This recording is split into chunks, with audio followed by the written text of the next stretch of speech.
Welcome to UC&PTV. We have another awesome episode ready for you all. I have the incredible Chief Allen here with me, and we're going to talk about his story. My name is Joy. Chief Allen, how are you today? I'm fine. Good, good, awesome. So I'm going to give everybody a quick introduction of you. Chief Allen is a father, an elder at his church. He was the first Black firefighter and fire chief. He was one of the first Black National Guard members in the state of Alabama. He has been a PTO president for decades, Vietnam veteran, um, so many other things, and a fighter of injustice.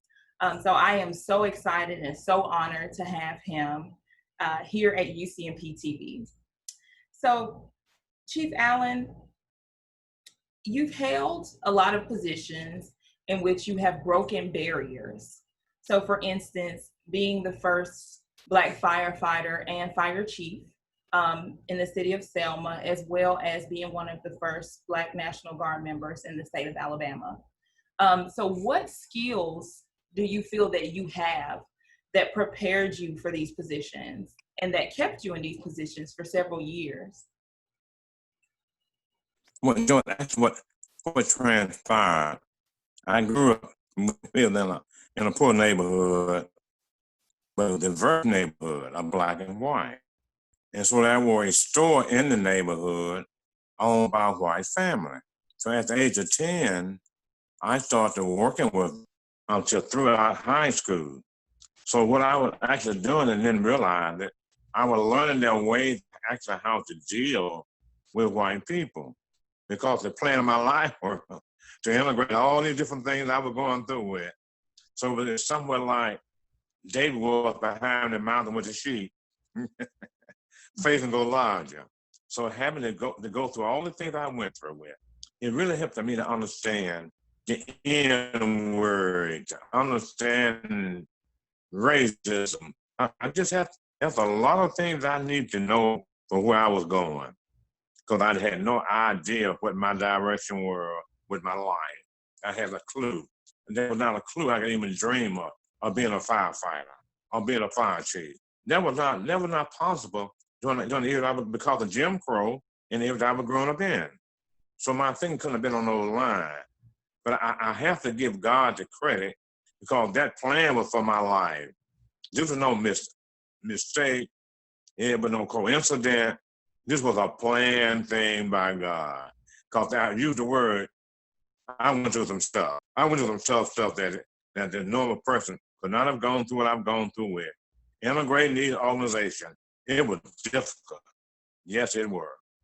Wow. Wow. And I love how you say, sort of that you had no idea that growing up and being around other races, particularly being around Blacks and whites, prepared you for your positions. And again, I love that you give credit to God as well, and just kind of how things were divinely orchestrated for you. So, what were some of the challenges that you had in the positions with trying to integrate those positions? Actually, being the first Black firefighter that to come there, because what I learned I learned quickly that all of that behavior wasn't racism. All of that behavior was they were looking at me, and they were almost illiterate. They didn't read well, they didn't write well. They had very poor education, so they were more or less shameful to let me know where they were standing at, and that I came in teaching. I didn't came in being a learner. I came in doing some teaching. And on the other hand was the fact that little what they knew that they were hiding it from me. They tried to cover it up. So there was during that era there was a phone watch where everybody have a time to be on their phone and amplify calls. And while they was all asleep, I would be out there simulating with the fire engine, how to drive and how to set the pump and do all the things that would need to be done. I would run a night shift on a simulation program. And so one day they tried to embarrass me. We'd gone to a fire across the river here in Selma, across that Edmund Feller's Bridge. They said, well, Alan, here's something, we got something for you today. This is your day for to drive the truck and take us back to the firehouse. I got in the truck and took and did all the things I needed to do. I got back, he looked at me, he used a curse word. Man, had nobody taught you anything? How in the world you're doing all this stuff you're doing? I'm asking all these questions, and you're asking, because I haven't taught you anything. Because I'm the operator. But since I was shamed about you, I'm gonna teach you everything that I know now. So these are the kind of things you did, and most of all, is having to spend the night with each other. And when I first went to the firehouse, I was sitting there. The guy said, "What's your plans are?" I said, "What my plans? My plans are going home." They said, "You're hired." I said, "You mean I'm hired?" I said, "Nobody told me I was hired." And the chief is gone. I said, "Well, I need to go home and get some things and come back." Nobody explained about the hours I was working. Didn't explain the pay that I was going to receive. There was nothing at all explained on this basis right here. That I was going to be working 24 hours on and 24 hours off. I thought, oh my goodness, is this how I'm going to be working? Yes. And so from that point on, they knew that how well versed I was. I had 2 years of schooling before I went there. And so I was pretty well really up to par on them. Got a lot more skill. I came in with a lot more skill. I didn't come in trying to stumble over anything. I came in taking charge in certain areas. It wasn't my doing, it was God doing. Wow. It was kind of like David was getting ready to prepare for the battle. He took the bear, he killed a bear, he took a lion with his bare hand. So God had instilled all of these skills within me and the leadership that I needed to do the things I had to do. And so we got ready to vote. We started voting for a representative of we call a union. We call it the Firefighter Association. And they elected me as their leader of the Firefighter Association. Wow. I said, hey guys, wait a minute. You guys been here 25 years, 30 years. You've been here 40 years almost. And y'all want me to be in charge? You guys want me to be the president of the Firefighter Association? Yeah, Alan, we want you to be in charge. But what they didn't tell me was, Mel Smithman was the mayor at this time. And he had struck fear in every one of them. I mean, he put fear in them. And they were so afraid. I thought, well, I'll take it. And I challenged the mayor on everywhere I can challenge. Everywhere I was challenged was, it was almost so like when Dave went to take his brother some food on the battlefield line, he saw the giant up there boasting and bragging. And then, David said, I'll take care of it. I can handle it. I can defeat the giant. And so I showed no fear to the mayor. Finally, the mayor called me in. He said, Alan, let me tell you something. You've done a great job. You've done a great job. You called the news media. You've done everything a man could possibly do, looking for raises and clothes and other issues, things that we need. But let me share something with you. These same guys who elected you as their leader, they're in the firehouses hoping that you get fired. They hope you lose your job. He said, I'm gonna give you the advice. Be all you can be. Take care of you and forget about the rest. Just the mayor talking to me, but I didn't digest that too well. Because it's not all about me.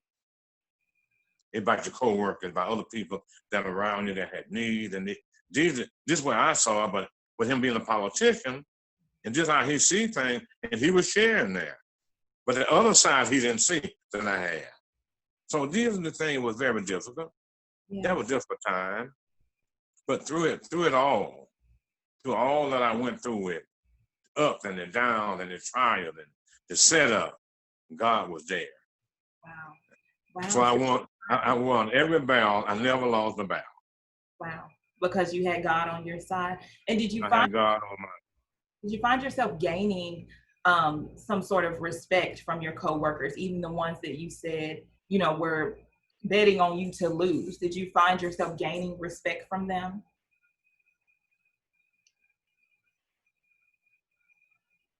Will you say again?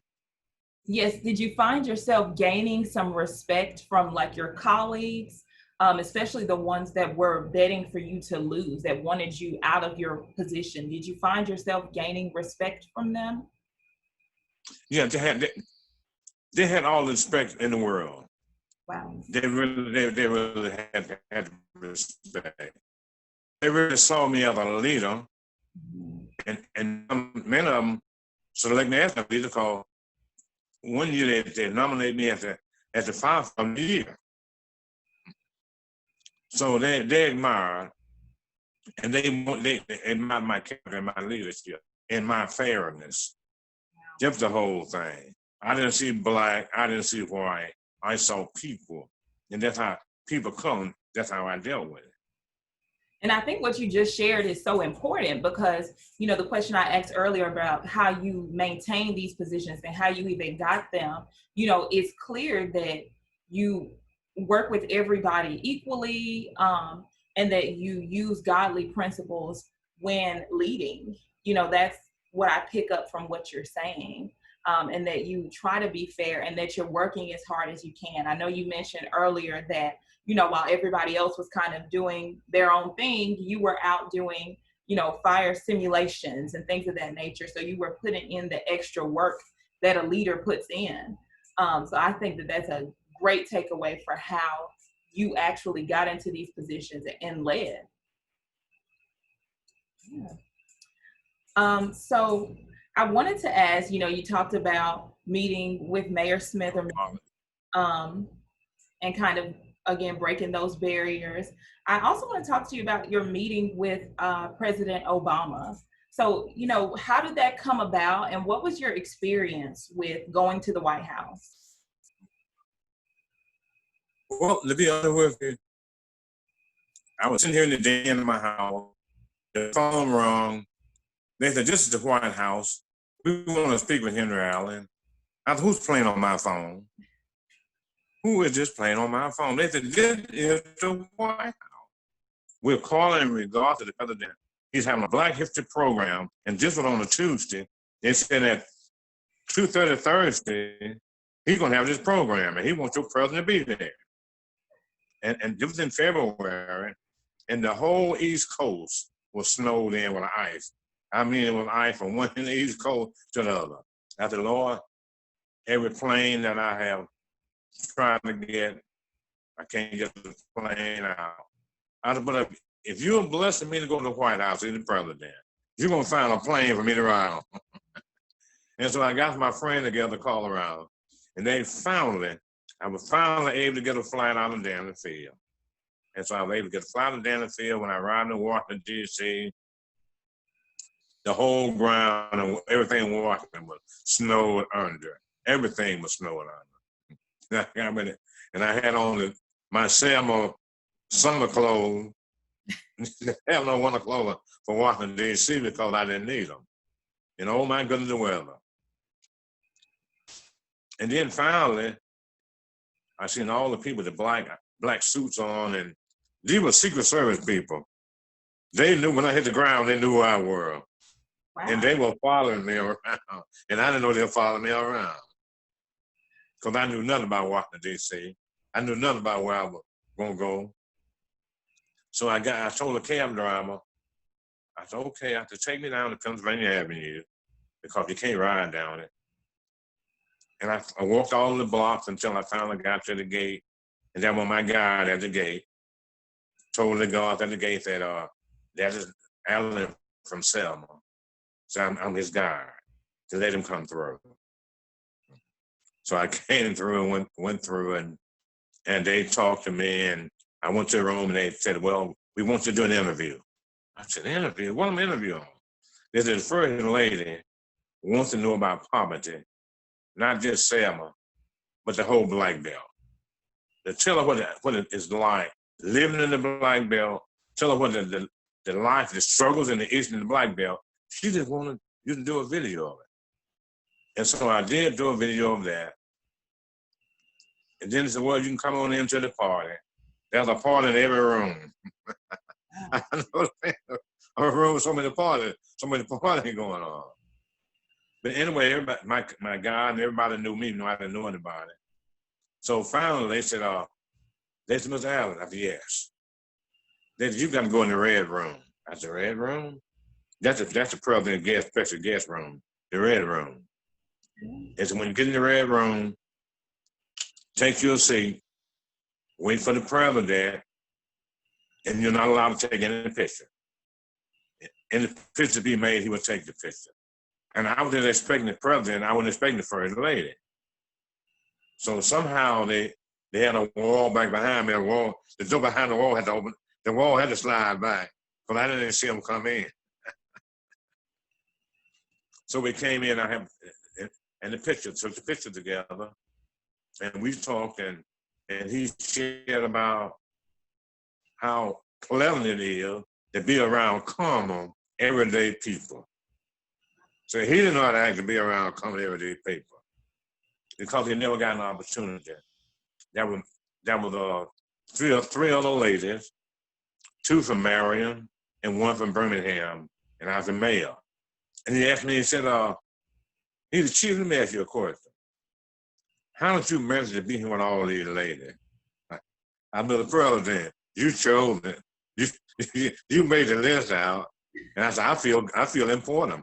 I'm gonna mayor with all these females. And so we had a laugh about it. First lady, she talked, and it really is concerned with the fact about the peddler's bread and the Voters' Right Act. He said, hadn't been occurred, along with you and Selma and all the people that participated, all the foot soldiers that marched and participated, because I would not be president of the United States of America if it had not been for your effort. And this is why I'm inviting you here. This is why I'm inviting this ordinary, common people today. And I thought about it because the fact is, I had looked for my congressman. She wasn't invited. He said, I did because the fact if anybody else would be here other than me and the first lady, they would take credit for you guys being here. But there's nobody here but the president of the United States of America and the first lady. So who get the credit for your visitation? The president of the United States of America. I president, thank you. And so we talked and we took pictures and there was another room. He had about 150 people out there waiting to see him. They were all White House employees. And I had a brief conversation with them. They said, well, we're excited. We're more excited than you are. People don't realize it. We don't get to see the president. This is the first time we've seen the president in a year and a half. Oh, wow. As White House staff, they don't see there's no fellowship. There's no line of communication with the president. I said, whoa, I didn't realize that. And that's why we laid off a word. Some of us, we all be on the job right now, but we're not going to miss this opportunity to see the president. So the guests, along with me and President and First Lady, we were roped in, and all the guests were on the outside the road. And so he chatted with them. We talked to them, and we were and got to meet Nancy Pelosi at that time. She was invited. The only one I knew her. She was there, and there might have been other people off of that congressional staff might have been there. But this was an exciting meeting. It was great. It was really something that shares about not even dreaming or believing how in the world I could ever get to meet the president of the United States of America. And that's what I was gonna ask. Like, what was that feeling? Like, from getting the call to getting to DC to getting to the White. What was that feeling that you were experiencing? Well, the only way you can get to visit the president, he had to personally invite you. Wow. Can't nobody invite you. Wow. And know this and knowing that I want a politician, I want anybody special group. I'm just a common ordinary guy, never dreamed of nothing about Washington, D.C., not meeting the president. And this would upset a lot of people in Selma. They came and said, Alex, what kind of strings you pull to get to see the president? Because I want to know myself, I can go pull them strings. After you look above, the strings are from heaven above. Those are the strings. I had no hope. I could not have dreamed this, that nobody else could have made it happen. But it did happen. And that is incredible, you know, how things just align, you know, how your experiences and the things that you did selflessly, you know, with all of the change that you stood for, you know, all of the marching, all of the advocacy. Again, like you said, I know you never imagined that it would lead to you at the White House with President Obama, but it did. And that is incredible. And again, I love that you give credit to your faith and that the strings that are being pulled are from heaven. That is awesome. Um, I love that story. We talked about it a little bit, so I loved hearing it, and even how, you know, you showed up and everything was snowed in and not being dressed well for DC. I remember having that experience my first time in DC, not being prepared for the extreme change in weather. But that's a funny portion of it. But I just love this story because, you know, although he said ordinary, I still hear extraordinary in that. You know, I still hear, you know, how much he acknowledges the work that you did, you know, and the fact that he personally invited you, that is significant. So I definitely wanted to talk about that. I wanted to also ask you, so what was a defining moment in your life? And your experience with going to the White House may be one of them. But what was something that you say, you know, this kind of changed the course of my life and kind of put me on the path that you are on right now? The whole thing. Especially and being a firefighter, but you can dream this. The kids of today will never understand growing up with no hope. We had very, very little hope because of Jim Crow era. We were very limited, unreal, and very outpacing the certain job that we just have. And for to be able to walk in, because of the fact that my calling was to come to Selma, Alabama, be the chief. I was working in Georgia on the railroad with all kind of opportunities, but they transferred me to Augusta, and I had to come back to Alabama. Everything that I did led me back to Selma. I never really put in my mind what was going on in Selma that I had to come back to Selma. I never saw this. That's the amazement of it. And at one point, I got so frustrated, and people not realize that being a young man have gone off to the war and came back home, and all the confused world you've been, you've seen everything, you was a part of it. You was a fighting soldier, and you came home and had issues. And nobody understood my issue. Nobody. One day I got upset and I stood in the middle of the street and I looked up into heaven. I said, Lord, I don't know what's going on with me. But two things I'm going to tell you, Lord, that my plans are not. I'm not planning on being a teacher, and I'm not planning on being a preacher. I'm talking to God. This is what I'm telling God. Yeah. And God had already labeled me for, you know, put in place what he wanted me to be. All I had to do was this. Is the Lord and cry out to him more, then everything would have been illustrated to me. I had such a rebellious spirit. I had a mean spirit of war. The war gave me a mean spirit. Oh Lord, thank you where I am from, even from the day, from where we came from. Because this was tough. And the White House, the most rewarding was to be able to be invited to the White House, and most people in a lifetime would never get this opportunity to be invited by a president, to go to visit the president, being invited by the president. Because there was nobody else from Selma invited by the president. They went to the White House, the other office, the state capitol, the other meeting, the legislative body, but to go to the Red Room with the president and First Lady, well, no. And just was This was a great honor, and I still cherish that. I really do, and I really thank God for that, for allowing me that opportunity, because that was a special part of it that was not planned at all. Could not see.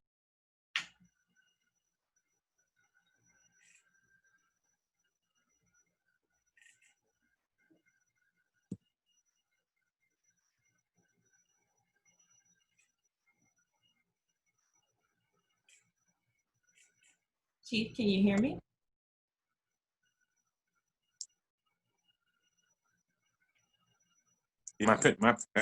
My bottom picture still on the other one is gone down temporarily. Okay, now you're back. I can see your picture. Hey, can you hear me? Yeah, I hear you, Okay. but the Okay. picture had not. It hadn't come back. Okay. Okay. Um, so something else I want to ask you. I hope that you're still there. I hope that you can still hear me. So you talked about how things were Yeah, I hear you. okay. You talked about how things were divinely aligned, and how you even had some experiences where you were feeling rebellious or where you were trying to kind of tailor or figure things out, but they just ended up kind of intricately and divinely coming in place. So, what advice do you have for the younger generation?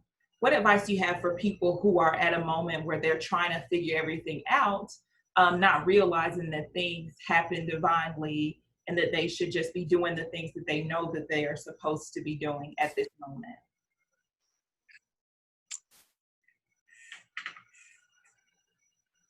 I would say the bottom line is that parent is what will bring you up in your life has a vital role on what your outcome is going to be, and especially if they take to the church and you know it and you realize they have a God in your life. That's a strong point. That's the key right there. And I work with kids so long, and I see the issue, I see the struggle. But absent, the absent is the spiritual part of our life that is not there. And so when you don't have that spiritual part of life there, we all wonder and we blunder and we think about certain things. Why this way? Why didn't it happen that way? So, but when we have that we call that Jesus in your life, you have a seed been planted, and the seed begin to sprout and grow. That's what a difference come in at. I was in a confused state because of the fact I've gone to a war, and I they said a cat had 9 lives. God gave me 10 lives. I was on the wall in Washington, D.C., on that wall in Washington, D.C., with them 50,000 soldiers up there. That's why I died many times. The Lord spared my life. If no other way, there was nothing lucky about that. And to go through this and understand this right here. And that's why in my book that I wrote, I want to summarize the kid that came from the ghetto. I was a ghetto kid. I wanted the kid to call me.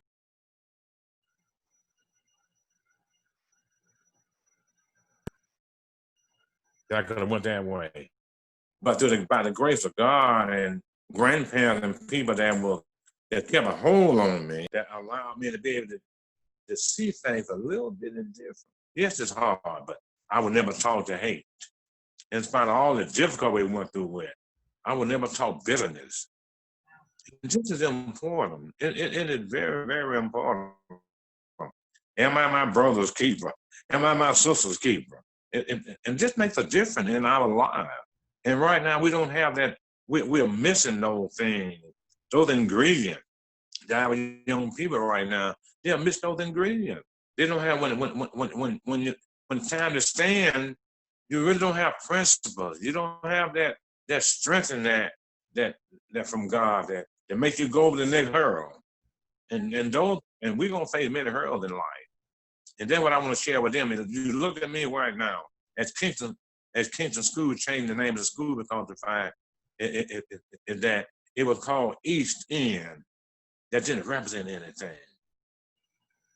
And then God sent a historian along the way that we got together. He was white. And he shared a lot of things with me and even took me to the cemetery, the old white cemetery, old live old cemetery, to show me what she buried at.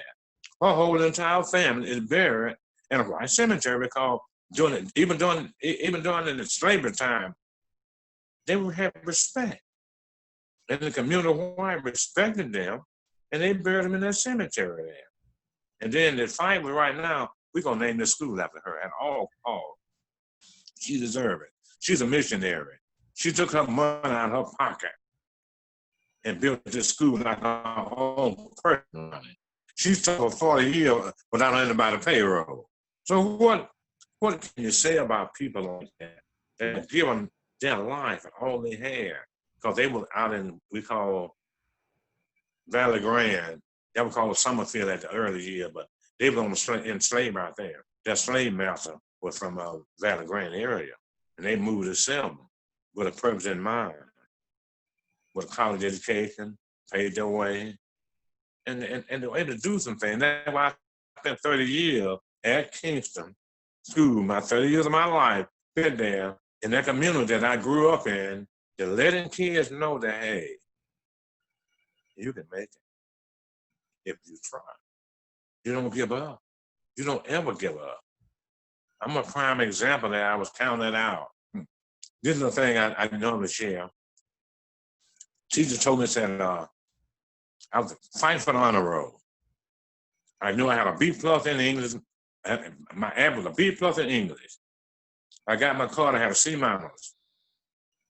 And I went and asked her, how in the world can I have a C minus? My average is a B plus. She said, because you're from East Selma. In my eyesight, you'll never rise above a C student. And I actually read that in your book. I read that and I was, shocked. That was breaking. And I felt for you, even at that time. Like I know, that how devastating that might have been because you may have deserved it. It was devastating. Yeah. But to have someone just say, because of where you're from, not in my class, you will not get the honor roll. That's completely devastating. Yeah. And so, and I said, Lord, please help me.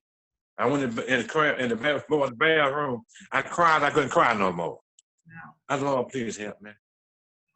I don't know what to do, which way to go from here. But that was a period of more growth, a period of more motivation that I needed that. I needed that when I hate you. You didn't become bitter. You used that as motivation. And I think that's, again, something else that's key, to share with this generation. Like, you will run into things like that. And it may not be that specific statement, but you'll always run into people, trying to stop you or things trying to stop you from accomplishing your goal. But, instead of becoming bitter and stopping, you actually become resilient and keep going. So I love that about you and that you're sharing that with us. Yeah, that's important. And I didn't touch on the National Guard. I faced those same adversity in Alabama National Guard. Wow. The highest I go was a 9, and I got to a 7. They blocked all the schools. I could not attend another school. They made sure that I would not make it to 9. Wow. And again, I was told experiences. I was told that. Mm-hmm. It was a feeling. They knew I had the ability. They knew I told them I was the best soldier in the United States Army. Wow. They knew that. But the fact was that was not God's plan. Yeah. I had to learn that. It was not my plan to be no 9. God, you're gonna be a 7, and that's it. Once you get to be a 7, that's all I want you to do. You went and broke barriers. You recruited men. You recruited women. You did everything that I wanted you to do. You're gonna play your test. That's powerful because we'll go into things with Don't worry about the 9. Yeah. Yeah. And really, God is not saying that that's what I want you to do. He has, like you said, you were able to bring in new recruits, and that may have been a part of the purpose and not moving on to a 9. So I love that you're saying that. And I think what I heard earlier for your message to the younger generations is to first have a foundation of God, to be resilient, to not be rebellious, and then also I think I heard you say to kind of lock into those people around you who can pour wisdom into you. I remember hearing you say that earlier. And Yes. something else that I'm taking away again is like not becoming bitter, because it may be your plan, but it may not be God's plan. So there's no reason to be bitter if it doesn't work out the way you think it should, because he has something different and better for you. So I love those points. And we talked about your book, and I wanted to, I've been taking some time to read it since I found that we were going to interview you. But it's Marching Through the Flame, the children of Selma marched to the flame and did not burn. And so I wanted to ask you some questions. You've already kind of touched on some things that you mentioned in the book, including that story about your former teacher. But I first wanted to ask you what motivated you to write this book, and how long did it take you to write it? Is it something you've been writing over years? Or Well, actually, it took me 3 or 4 years. Okay. I completed the book because there was an elder little lady, and she would come by and she cooked cakes and pies, and she would come by the firehouse, and she would sell them on a Saturday to the firefighters. And she said, young man, come in and tell you something. I said, yes, ma'am. She said, the Spirit already told me that you got to write a book. There's too much about you that you ain't sharing. That you got to write a book. I said, yes, ma'am. I ain't thought about that. She saw me a year later. Have you written the book? I said, ma'am, I sure have. She said, you sure don't want to write that book, but you got to write. She said, oh, but you're going to write the book. And another year she seen me. I said, ma'am, I haven't started, but tonight I'm starting. I'm going to start tonight writing the book. And so I did complete the book. And one of the main reasons that the book was, people came to Selma, which they still come to Selma, and they use Selma. They pray on all of Selma history, and they use it, and then they go back and harvest it, and they make tons of money writing books. We got that in the church center right now, filled with books from people from every walk of life that came to Selma and walked around and wrote the book. And so I said, Lord help me. 3 o'clock in the morning, I'd have a pad by my bed. I'd get me started writing. It was a long, drawn out series of work that it took me to be applied. But I still could not have put these things in place and having a mind to remember all these things. If it hadn't been the grace of God, help me along the way, because I wanted to be accurate. I didn't want to put things in place that was not true. I didn't want to say things out of the context, but you wanted a book that can be architected and can be used for the youth. Absolutely. To motivate kids who want to give up. And I think there's so much that the youth can draw from this book. And I love the fact that you've included like these pictures so that we can go back in time with you. We get to see pictures of your family, pictures of the school buildings, the older school buildings. And, I think all of these things, draw in the younger generation to not just read the words, but actually have that experience with you. But reading about you working at the age of 9 and 10, those things are things that people couldn't fathom at this moment. But, what did that do for your work ethic as an adult? Like the fact that you started at the age of 9 working, how did that affect you as an adult, as a working adult? Did that sort of influence your habits? Or do you think that kind of contributed to you becoming a leader? All have a part of it. All that have a part in your adulthood and how you work on a job and what you do in the job and being to work on time and your work ethic. And all those things were there. I think when I retired, I had like almost 2 years of sick leave time. Never taking no time off. Wow. Wow.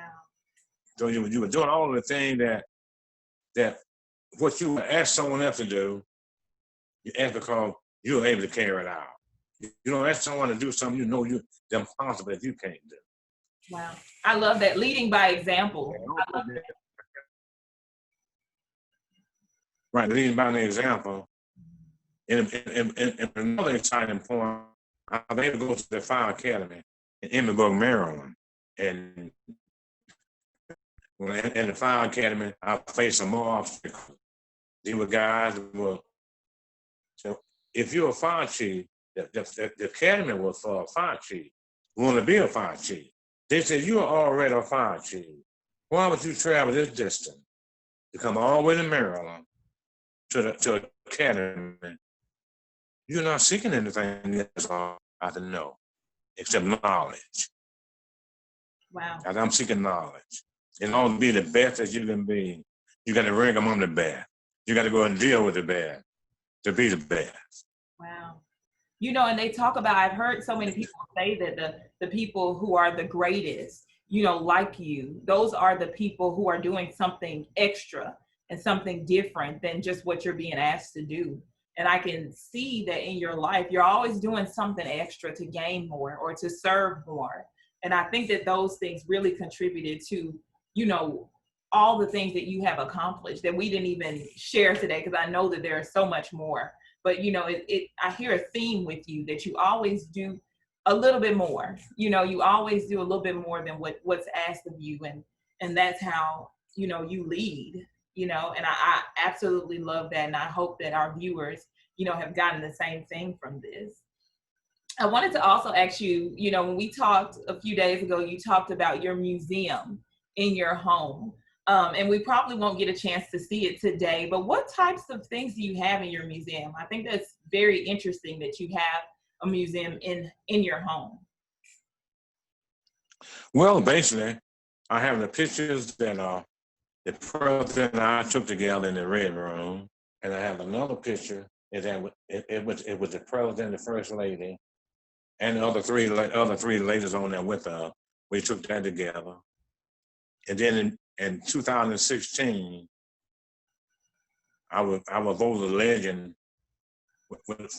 along with three other women from Selma, from Demopolis, from Dothan, and one from Birmingham. They were selected there. I have that there. I have the president and first lady by themselves, and I have some awards that I have with. I have John Lewis picture here. I have Dr. Bernard Lafayette, the civil rights movement there. I have when R.B. Hudson School took the picture on a grand opening day with the name changes, and I have some plaques, various plaques and things that have been awarded, and I have a clock that was from Region Bank that was donated, and that have a plaque on it about it being a legend. Wow. Oh, wow. That is incredible. That is absolutely incredible. I hope that we'll get to see that one day, but that is amazing that you have those things that kind of go with each of your stories. I'm glad that you had some things that you could take with you. Just kind of to close out, what's a quote that you live by? I know that you probably live by many, but if there was one that keeps you going and one that you would share with other people, what is that quote for you? What, really, basically, when I go back, when I look back, I look at my tenure, almost 15 years as a fire chief here in Selma. I look at the many lives that I was able to touch. I wasn't just a fire chief. I was a counselor. Wow. I was a father. I was a father figure to a lot of firefighters. Their families, even when they weren't around, their family would come by and slip by. They're the chief. So my husband would go crazy if he saw me here talking to you. So, but I got to talk to you. I said, okay, let's talk about it. We come with some answer. The thing is that is who you are. Never deviate from who you are. And always stand for truth. That's the main thing. Never deviate from who you are and always stand for truth. Wow. Well, I hear that in all of your experiences that you share with us today and in your book. And so I thank you so much for talking to us and just sharing your greatness. You are truly a legend in our community and in our country. So it was an honor to speak with you. I know that your book is available via Amazon. And again, it's Marching Through the Flame, The Children of Selma Marched Through the Flame and Did Not Burn, a civil rights memoir by Chief Henry E. Allen. I know it's available through Amazon. I would encourage people to pick it up. Just such incredible stories that you're like, you're asking yourself, did one person experience this? And the answer is absolutely. So I encourage people to pick your book up. But again, thank you. Thank you so much. Thank you for all that you do for our community. It was a pleasure speaking to you. And we're going to go ahead and close out the interview. Again, thank you, UC&P TV viewers. I hope that you will watch our next video. Bye-bye.